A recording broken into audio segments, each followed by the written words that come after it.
পথ দুর্ঘটনা রোধে ব্যারিকেডের সংখ্যা বৃদ্ধি খয়রাশোল পুলিশের। পথ দুর্ঘটনা দৈনন্দিন বেড়ে চলেছে এক প্রকার বেপরোয়া গাড়ির দাপটে।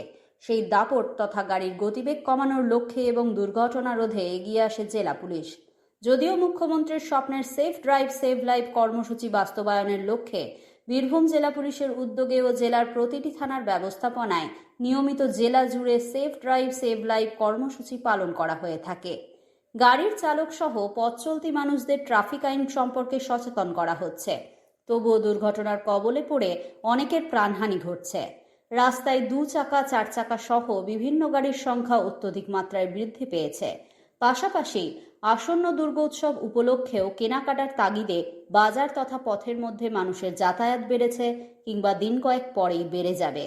তার আগে সাবধানতা অবলম্বন হিসেবে তথা দুর্ঘটনা রোধে খয়রাশোল থানার উদ্যোগে মন্দির স্কুল সহ জনবহুল স্থান সংলগ্ন এলাকায় ব্যারিকেড দেওয়া হয় বুধবার।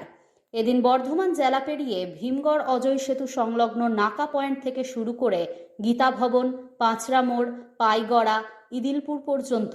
অন্যদিকে পেডুয়া গোপালপুর, খয়রাশোল শিশু বিদ্যালয়, গ্যাস গোডাউন সহ বিভিন্ন জনবহুল এলাকার মধ্যে ব্যারিকেড দাঁড় করানো হয়, যার ফলে বেপরোয়া গাড়ির গতি যেমন ধীর হয়ে যাবে তেমনি পথ দুর্ঘটনা অনেকাংশে কমে যাবে বলে ব্যারিকেড দেওয়া জায়গার স্থানীয়দের অভিমত।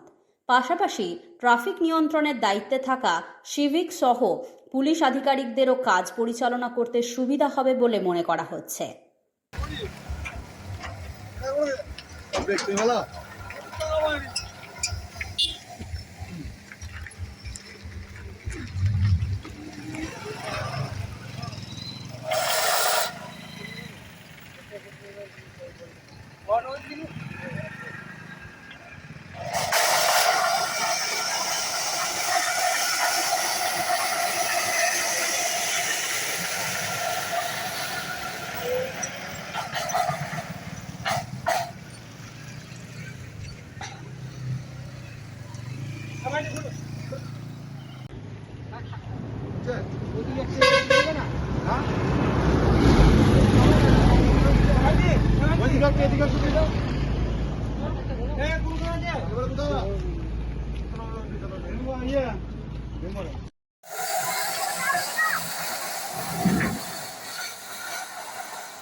খয়রাশোল থেকে শেখ রিয়াজউদ্দিন ও বিপিন পালের রিপোর্ট, বাংলা MM নিউজ।